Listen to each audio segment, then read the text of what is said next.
오늘 우리에게 주시는 하나님의 말씀은 신명기 16장 13절에서 17절까지의 말씀입니다.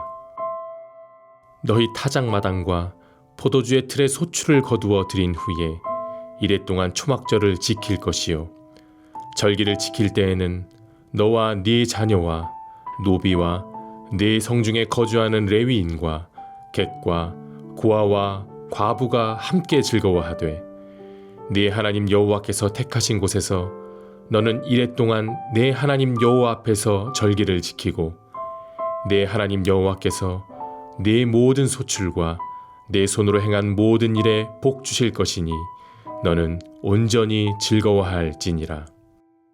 너의 가운데 모든 남자는 1년에 3번 곧 무교절과 칠칠절과 초막절에 내 하나님 여호와께서 택하신 곳에서 여호와를 배웁되 빈손으로 여호와를 배웁지 말고 각 사람이 내 하나님 여호와께서 주신 복을 따라 그 힘대로 드릴지니라. 아멘.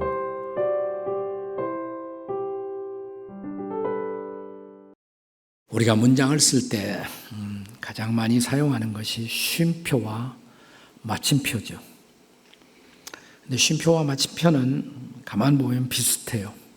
마침표에다가 꼬리만 조금 내리면 쉼표가 되지 않습니까? 그러나 쉼표와 마침표의 의미는 현저하게 다르죠. 마침표는 문자 그대로 한 문장, 한 문단, 한 논제를 마치려 함이 마침표의 존재 이유라고 할 수가 있습니다. 그러나 쉼표는 문자 그대로 잠시 쉬어가며 생각하는 것입니다. 어떻게 쉬느냐에 따라서 다음 문장이 결정되고 다음 행동이 결정됩니다. 우리말 한글에서 이 쉼표를 어떻게 어디에 찍느냐에 따라 그 다음 문장이 결정되고 또 그 다음 의미가 아주 다르게 나타날 수가 있습니다. 한때 사랑하는 커플과 혼자 사는 싱글의 차이를 쉼표로 비유하는 글이 인터넷에 회자된 적이 있었습니다. 자, 커플을 어떻게 표현하냐? 커플은 사랑의 쉼표, 보고 싶다. 이게 커플이에요. 근데 싱글은 어떠냐? 사랑, 쉼표, 해보고 싶다. 깨달아져요, 이게? 완전히 다르죠. 네. 쉼표를 어디에 찍냐에 따라서 의미는 완전히 달라지는 것입니다. 그럼 대체 누가 먼저 이 쉬어가는 쉼표를 창조하셨을까요? 세종대왕일까요? 아닙니다. 쉼표의 창조자는 창조자 하나님이십니다. 그는 여세 동안 만물을 창조하시고 제7일에 쉬어가도록 안식일을 만드신 분이십니다. 근데 안식일만 만든 것이 아니라 6째 해가 지나가면 안식년, 제7년은 안식년으로 만들어 안식하게 하신 하나님. 그 하나님은 다시 77이 49년을 지난 그 다음 해를 희년, 주벨리, 히브리 말로는 요벨 이렇게 말합니다. 다 같이 요벨. 이건 제50년마다 쉬어가는 해를 만들어 안식을 선물하시는 하나님이십니다. 그것이 전부가 아니에요. 자, 처음 이 땅에서 하나님의 백성으로 선택된 이스라엘 백성들에게는 이제 그들이 약속의 땅에 들어가서 지켜야 할 절기가 있다. 절기를 허락하십니다. 페스티벌이라고 해요. 절기를 히브리 말로는 하그 이렇게 말합니다. 자, 이스라엘은 유명한 7대 명절 7가지 절기가 있어요. 7가지 절기 가운데서도 가장 유명한 3대 절기가 있습니다. 자, 오늘 신명기 16장에 보면 이 세 절기에 대한 메시지가 쭉 기록된 것입니다. 6월절, 6월절에는 무교절이 사실 포함돼요. 77절, 자, 77절은 오순절이라고도 말합니다. 그 다음 날까지 포함해서 77이 49, 50일 오순절. 그 다음에 초막절. 그래서 이 세 절기를 3대 절기 이렇게 말합니다.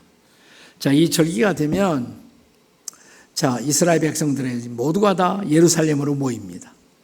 가족들이 함께 모이면 더 좋지만 그렇지 못할 경우에는 남자들이라도 흩어져 있다가도 디아스포라로 흩어져 있으면서도 남자가 대표로 예루살렘에 다 와서 이 절기를 지킵니다. 한 주간 동안 즐거워하며 축제의 시간을 갖습니다. 자, 이 축제의 시간 동안에 해야 할 많은 종교적 의무들이 있습니다만은 결국 해야 할 일을 두 가지로 딱 요약할 수가 있어요. 첫째가 뭐냐? 그 절기의 정신 혹은 의미에 맞추어 감사하는 제사, 제물을 드리는 것입니다. 그리고 또 하나는 그런 감사의 정신을 이웃 사람들과 더불어 함께 즐거워하는 것입니다. 여기 우리 신약의 성도들도 구약의 절기를 공부하면서 동시에 우리가 배워야 할 감사의 타이밍 혹은 감사의 방법을 배울 수가 있습니다. 자, 그렇다면 오늘 본문이 증언하고 있는 특별히 초막절에서 우리가 배우는 감사의 타이밍 그리고 감사의 방법은 무엇일까요? 그 첫째는 감사의 타이밍입니다.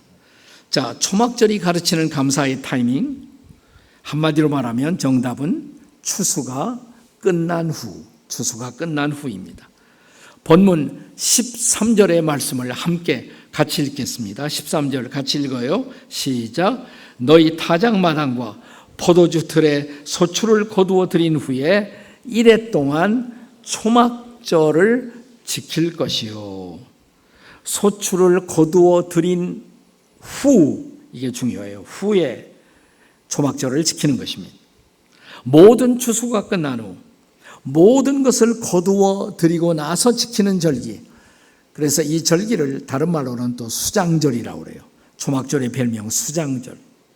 혹은 초막절을 지킬 때 다 장막을 조그만 텐트를 다 세워요. 이걸 수콧이라고 말하는데 집집마다 옆에 텐트를 세우고 심지어는 이 초막절 명절에 이스라엘을 가면 호텔 옆에도 이렇게 텐트를 칩니다. 그러니까 이웃들의 초막 텐트를 방문하면서 서로 찬양하고 노래하고 시를 읽고 즐거워하는 절기. 그래서 이 절기를 또한 장막절이라고 부르기도 합니다. 자, 그런데 엄격하게 말하면 이런 감사의 분위기, 이 절기의 분위기는 초막절이 돼서 시작되는 것이 아니라 그 전에 앞서서 초실절이 있습니다. 초실절은 뭐냐? 처음 열매를 거두어 드리는 시간입니다. 그러니까 추수를 시작하는 거예요. 추수를 시작하면서 감사를 드립니다. 그리고 이제 추수를 끝내면서 마치면서 또한 감사를 다시 드리는 것입니다. 자, 여기서 우리가 기억해야 할 또 중요한 사실이 있습니다. 추수가 변변치 않아도 그들은 여전히 이 절기를 지킵니다. 그들은 여전히 감사를 드렸다는 것입니다. 이것이라도 거둘 수 있음을 감사합니다. 이것이 그들의 감사의 고백이었던 것입니다. 자, 우리는 보통 식사할 때 식사를 시작하면서 감사 기도를 대부분 다 드리죠. 근데 나 질문이 있어요. 혹시 식사 끝나고 감사 기도 해보셨습니까? 저는 가끔 합니다. 특별히 마누라가 해준 음식이 너무 맛있을 때는 가끔 끝나고 나서도 감사 기도를 합니다. 우리가 끝나고 나서도 감사 기도할 수가 있잖아요. 네. 자, 우리는 보편적으로 사업을 시작하면서 목사님을 초청하고 개업 예배를 드리는 모습들을 볼 수가 있습니다. 개업 예배, 개업 감사 기도. 저는 목회를 하면서 수없이 많이 초청을 받았어요.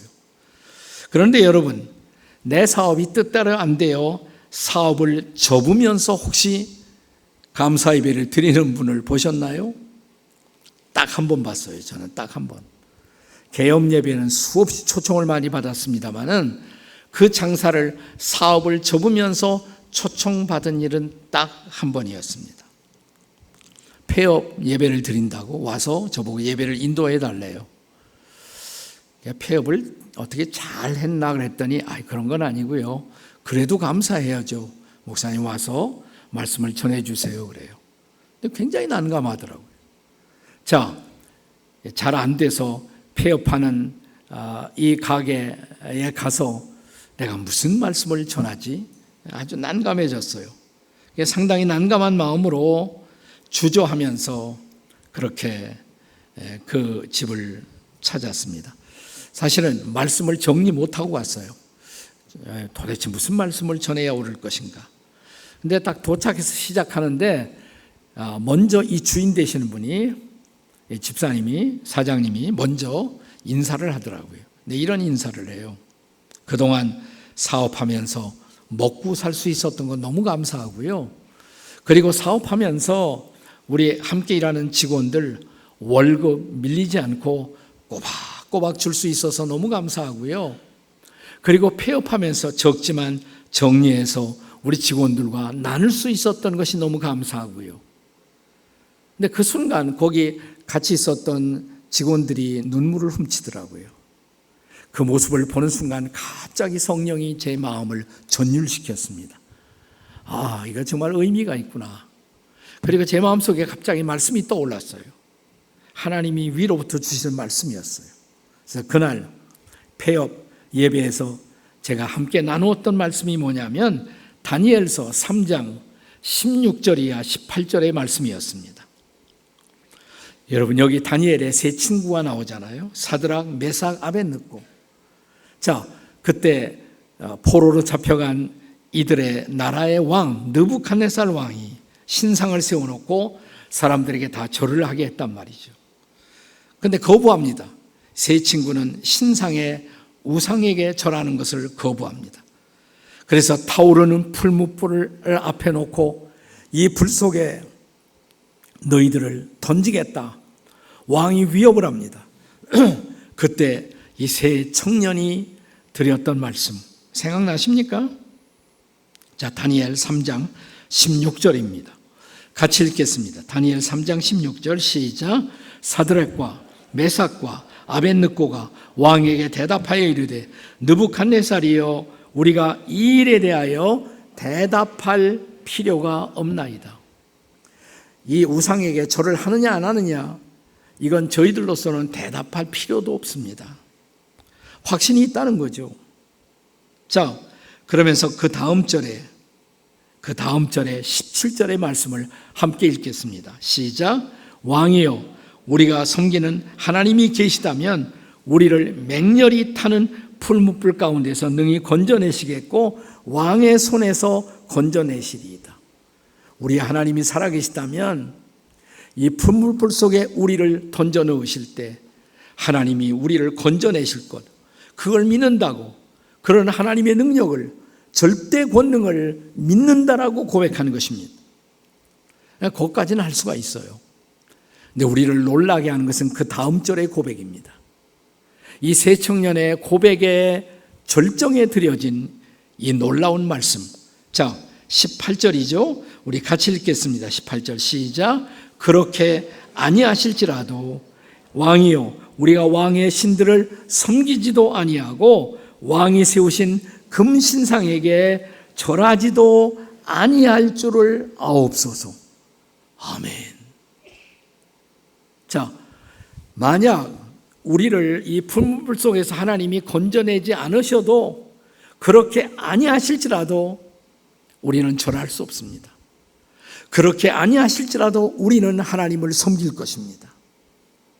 이것이야말로 평범한 차원을 넘어선 절대 신앙, 절대 감사가 아니겠습니까? 자, 오늘을 사는 성도들의 감사의 태도를 보면 보편적으로 우리는 하나님이 이렇게 해주신다면, 이 장사가 잘 되면 그러면 감사하겠습니다. 이건 if 그렇게 해주신다면 감사하겠다. 조건적인 감사죠. 또 주님이 우리를 축복해 주셨기 때문에, 이만큼 우리 가정이, 사업이 잘 되기 때문에 감사한다고, 영어로 because of, 무엇 때문에 감사한다고. 나 이것을 넘어선 감사가 있어요. 자, 다니엘의 세 친구의 고백처럼 그리 아니하실지라도, 만일 그리 아니하실지라도, 영어로 even if, 혹은 다른 말로 in spite of예요. in spite of. 그럼에도 불구하고 이 말이에요. 그럼에도 불구하고. 자, 하나님이 우리를 구해 주시지 않아도 그럼에도 불구하고 우리가 기대한 축복이 없어도 그럼에도 불구하고 우리는 여전히 감사하겠다는 것입니다. 이것이야말로 그리스도인들이 드릴 수 있는 가장 높은 차원의 감사가 아니겠습니까? 자, 이 세 친구 어떻게 됐어요? 자, 불문불 속에 집어넣었습니다. 거기서 당장 나오는 기적은 일어나지 않았어요. 불 속에 들어갔어요. 그런데 불 속에 던졌지만 왕이 보니까 세 사람이 아니에요. 네 사람이다니요. 네 사람. 이 불 속에. 이 네 번째 사람은 도대체 누구였을까요? 성경학자들은 말하기를 고난을 허용하시며 고난 속에 함께 하시는 임마누엘이신 하나님의 아들 예수 그리스도의 모습이라고. 그분은 요한복음 16장 33절에서 우리에게 이렇게 말씀하십니다. 같이 읽겠습니다. 시작. 이것을 너희에게 이르는 것은 너희로 내 안에서 평안을 누리게 하려 함이라. 세상에서는 너희가 환난을 당하나 담대하라. 내가 세상을 이겼노라. 아멘. 환난이 있다고 그랬어요? 없다고 그랬어요? 환난을 당하나 그랬어요. 그리스도인들에게 여전히 환난이 있을 수가 있어요. 그러나 환난을 당하지만 담대하라고. 내가 너희에게 승리를 주겠다고. 자, 마태복음 마지막 장 마지막 절에서 주님은 제자들을 온 세상으로 파송하시며 이렇게 말씀하십니다.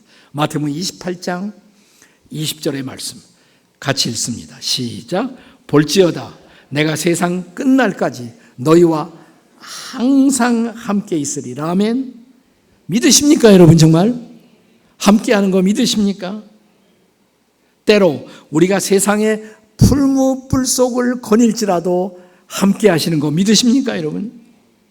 때로 세상의 거친 풍랑 속에 우리가 휘말릴 수밖에 없음에도 불구하고 그럼에도 불구하고 함께 하시는 것을 믿으시겠습니까? 세상의 메마른 광야, 뱀과 전갈의 독이 있는 곳, 전염병과 바이러스가 횡행하는 이 세상의 광야에서도 함께 하심을 믿으십니까 여러분? 아니, 세상의 전쟁의 포연이 가득한 참호 속에서도 그분이 함께 하심을 믿을 수가 있습니까? 믿을 수 있다면 우리는 언제 어디서도 감사할 수가 있겠죠.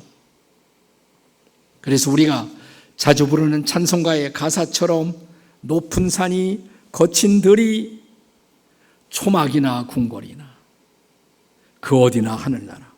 그렇습니다. 우리 인생이 궁궐에 살 수도 있지만 초막에 거할 수도 있어요. 초막에서도 드리는 감사, 이게 진짜 감사죠. 그렇다면 우리는 감사의 타이밍을 놓치지 말아야 합니다. 일을 시작하면서, 일을 진행하면서, 일을 마치면서 여전히 드릴 수 있는 감사. 그래야 범사에 감사하는 성도, 범사에 승리하는 성도가 될 줄로 믿습니다, 여러분. 자, 그렇다면 초막절에서 우리는 감사의 타이밍을 배웠고 감사의 방법을 배워야 합니다. 감사의 방법, 어떻게 감사를 할까요? 우리는 이제 감사의 방법을 이스라엘 백성들이 초막절을 지키던 방법에서 배워야 할 필요가 있습니다. 본문의 14절의 말씀을 함께 같이 읽겠습니다. 14절입니다. 시작. 절기를 지킬 때에는 너와 네 자녀와 노비와 네 성중에 거하주하는 레위인과 객과 고아와 과부가 함께 즐거워하되. 그 다음 절 15절 마지막에도 보면 너는 온전히 뭐예요? 즐거워할지니라. 즐거워하는 절기예요. 초막절은 축제예요. 그런데 이것은 몇몇 사람이 모여서 즐거워하는 절기가 아닙니다. 모두가 함께 모여. 그런데 특별히 사회적 약자들과 더불어 즐거워하는 절기, 이것이 초막절의 정신이라는 것입니다. 이 성경이 쓰여지는 그 당시만 해도 아이들은 인간 취급을 받지 못했어요. 근데 초막절이 되면 아이들도 함께 즐거워해야 한다고. 내 자녀들도 축제에서 빼놓으면 안 된다고. 그리고 심지어 노비들도, 우리가 부리던 노비들도 이 축제의 즐거움에서 왕따시키면 안 된다고, 그들도 함께 더불어 즐거워해야 한다고. 문자 그대로 모두가 함께 즐거워할 수 있는 나눔의 축제, 객도, 고아도, 과부도 함께 즐거워할 수 있는 절기, 이것이 초막절의 축제였던 것입니다. 진정한 하나님의 백성들의 감사는 나눔으로 나타날 수 있어야 한다는 것입니다. 그래야 우리는 인간의 모든 만들어 놓은 차별의 벽이 무너지고 우리 모두가 함께 나누고 함께 먹고 함께 감사하고 함께 즐거워할 수 있어야 한다라고 말씀하십니다. 저는 오늘의 설교의 서두에서 쉼표의 정신을 강조했습니다. 쉼표, 쉬는 시간, 안식의 시간. 이 쉼의 시간에 발견해야 할 것이 뭐냐? 이웃들이에요. 평소에 등한히 했던 이웃들을 우리는 발견할 수 있어야 합니다. 아이들을 발견하고 노비를 발견하고, 그렇습니다. 우리를 도와서 땀을 흘리던 우리의 이웃들을 발견하고, 그리고 우리를 대신해서 하나님의 성전을 지키고 복음을 전하던 영적인 헌신자들도 기억하고 오늘의 레위인도 기억하고, 우리 집 울타리 바깥에서 소외되고 있던 나그네들, 난민들, 해외 유학생들, 외국 노동자들, 고아와 과부들, 독고 노인들도 발견할 수 있어야 한다고. 그들을 소중한 이웃으로 발견하고 그들과 함께 더불어 즐거워하는 날, 이것이 바로 초막절의 존재 이유라는 것입니다. 여러분, 선교가 뭘까요? 자, 이번 한 주간 동안 우리 교인들은 대거 전주로 내려가서 함께 선교를 진행합니다. 선교가 뭡니까? 저는 선교의 본질도 나눔이라고 믿습니다. 먼저 은혜를 받고 먼저 축복을 경험한 주의 백성들이 마음을 열고 지갑을 열고 시간을 내고 몸과 영혼으로 하나님의 사랑을 필요로 하는 이웃들을 찾아가 그들의 발을 씻어주고 그들의 영혼을 씻어주는 일, 이것이 바로 선교가 아니겠습니까? 이제 금주 한 주 동안 우리는 전주 일대로 내려가 블레싱 사역을 시작합니다. 금년에 전주 일대에서 우리 교회를 도와주세요 라고 신청한 교회가 70개 가까이 돼요. 68교회예요, 정확하게. 흩어져서 우리는 한 주간 동안 여러 가지 형태의 봉사를, 섬김을 진행하게 될 것입니다. 지구촌 동료 교회들도 함께 할 것입니다. 그리고 수요일, 목요일, 금요일, 사흘 저녁은 전주 시립체육관에서 복음화 대성회를 개최하게 됩니다. 아마 매일 저녁 5,000명 이상의 성도들이 함께 모여 말씀을 나누고 사랑을 나누고 은혜를 나누고 축복의 나눔을 갖게 될 것입니다. 이 블레싱 전주에 미리 신청하지 않으신 분도, 이거 전주 가깝잖아요. 수, 목, 금은 저녁 시간에 전주 시립체육관으로 오시면 돼요. 그러니까 미리 신청 안 했던 분도 그 시립체육관에 하루만이라도 이틀만이라도 다녀가시면 얼마나 좋을까요? 양심 있으면 다녀가시기를 바랍니다. 가서 한 주간 동안 땀 흘리고 고생하는 사람도 있는데 내가 하루 저녁 내려가서 나는 응원하겠다, 기도하겠다. 자, 옆에 사람에게 아무래도 가야겠네요, 다 같이 해보라니까. 옆에 아무래도 갔다 와야겠네요. 네. 여러분, 이 전주, 이 호남 지역은, 전주를 중심으로 한 호남 지역은 초기 이 땅을 찾아온 한국 선교사들의 피와 눈물과 땀이 적셔진 그런 지역입니다. 우리는 한국 최초의 선교사의 타이틀을 가지고 오신 분으로 아펜셀러와 언더우드를 기억합니다. 1885년에 제물포를 통해 찾아왔던 언더우드 선교사님. 자, 이제 서울로 올라와 6년 동안 일합니다. 그리고 최초의 안식년을 맞이합니다. 그러니까 85년에 오셨으니까 이제 91년이겠죠. 91년. 그는 처음 안식년을 맞이하면서 고국인 미국으로 돌아가 미국의 남부 지역을 교회마다 순회하면서 이렇게 그는 호소하기 시작합니다. 조선 땅에는 복음을 애타게 기다리는 수많은 사람들이 있습니다마는 서울과 평양 지역에 한 줌 될 만한 선교사들이 땀을 흘리고 고투하고 있습니다. 그런데 조선 땅에 조금 내려가면 충청도와 전라도라는 땅에는 단 한 명의 선교사도 없습니다. 여러분, 그곳에 선교사를 파송해 주십시오. 아니, 여러분이 그곳에 오십시오. 이 언더우드의 호소를 듣고 7명의 선교사가 호남에 도착해서 호남 선교를 전주를 중심으로 시작합니다. 7명을 가리켜서 호남 선교의 파이어니어 7 미셔너리, 7명의 선교사라고 부릅니다. 3명은 남자, 4명은 여자예요.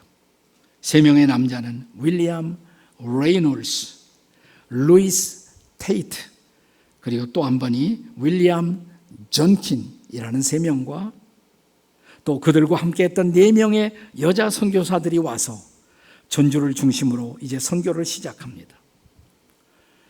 자, 그 중에서 제가 전킨이라는 이름을 가진 선교사, 윌리엄 전킨, 한국인으로는 전위렴이라고 불렸어요. 전위렴 선교사님. 그는 군산에 가서 영명학교, 최초의 학교를 설립합니다. 그 학생들이 졸업하자 멜볼린이라는 중학교, 여학교를 또 설립합니다. 아마 그 지역 호남의 최초의 학교였을 것입니다. 그리고 전주에 와서 전주를 중심으로 인근에 6개의 교회를 개척합니다.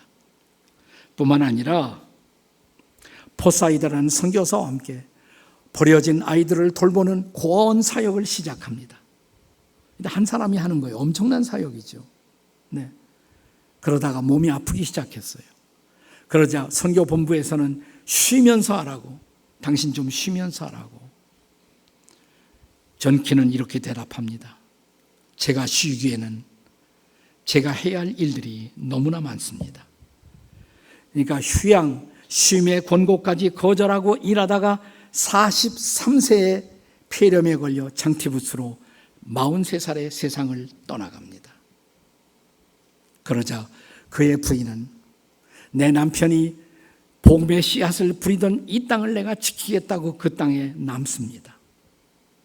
그러니까 미국으로 가서 잠깐 가면서 재미있는 일을 했어요. 그 부인이 뭐냐면 전주에 복음의 종소리가 더 넓게 더 많은 곳에 울려 퍼지도록 내가 내 남편을 기념하여, 세상 떠난 남편을 기념하여 종을 하나 가지고 오겠다고. 미국에서 모금을 해갖고 종을 하나 보내요. 그 종이 와서 전주 최초의 교회인 소문교회 그 종이 종탑에 걸리게 됩니다. 그 종소리가 울려 퍼질 때마다 복음의 종소리가 이렇게 많이 울려 퍼지게 해달라고. 전키는 특별히 군산과 전주에서 젊은이들 선교에 애를 썼어요. 젊은이를 모아놓고 먼저 그는 야구를 가르치고 축구를 가르쳤습니다. 여러분, 군산이 야구로 유명하잖아요. 네, 역전의 명수 혹시 아십니까? 군산의 야구. 전킨 때문에 다 그렇게 되는 거예요. 전킨 선교사 때문에.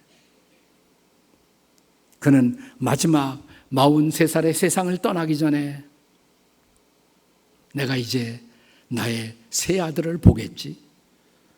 자기가 떠나기 전에 새 아들을 먼저 보냈어요. 아들들이 태어날 때마다 열악한 당시의 위생 환경 때문에 태어나서 얼마 안 돼서 새 아들을 다 보냈습니다. 그러면서 그는 이런 마지막 고백을 남깁니다. 내 삶은 값진 인생이었습니다. 저는 결코 불행하지 않았습니다. 저는 매우 행복했습니다. 아들 셋을 보내고 43살에 자기의 생명의 마지막 불꽃을 닫으면서 고백했던 고백, 나의 인생은 값진 인생이었습니다. 나는 행복했습니다. 그런가 하면 우리는 전주에 내려가서 한강 이남 최초의 병원인 전주 예수병원을 만나게 될 것입니다. 1897년 30세에 이 땅을 찾아왔던 푸른 눈을 가진 여의사 마티 잉골드라는 여자 선교사가 여의사예요. 조그마한 초가집에서 진료를 시작합니다. 이것이 바로 전주 예수병원의 시작이었어요. 그는 1925년 58세의 나이로 은퇴할 때까지 하루도 쉬지 않고 환자들을 진료합니다. 자신의 몸을 돌보지 않고 너무나도 열심히 가족처럼 환자들을 돌봤기 때문에 환자들은 이 여인을 선생님이라고 부르지 않고 어머니라고 불렀습니다. 그는 호남의 모든 병든 자들의 어머니였습니다. 그녀는 미국에 돌아가서도 95세까지 하루도 쉬지 않고 조선을 위한 중보 기도를 계속합니다. 그녀의 일기가 출판되었어요. 제가 그 일기를 읽고 얼마나 큰 감동을 받았는지 몰라요. 그녀가 하루도 빼놓지 않는 기도 가운데 이런 기도가 있었어요. 주님, 저를 이기적이지 않게 도와주시옵소서. 제가 거저 받았으니 거저 주게 하옵소서. 저를 이기적이지 않게 도와주십시오. 제가 거저 받았으니 거저 주옵소서. 사랑하는 여러분, 우리는 그런 분들에게 빚지고 있는 거예요. 이런 선교를 통해서 저와 여러분이 예수 믿고 오늘 하나님을 예배하는 것입니다. 그녀의 기도, 마틴 골드의 기도가 우리의 기도가 되기를 주의 이름으로 축원합니다.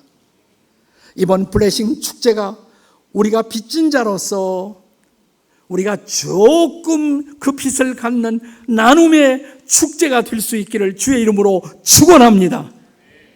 기도하시겠습니다.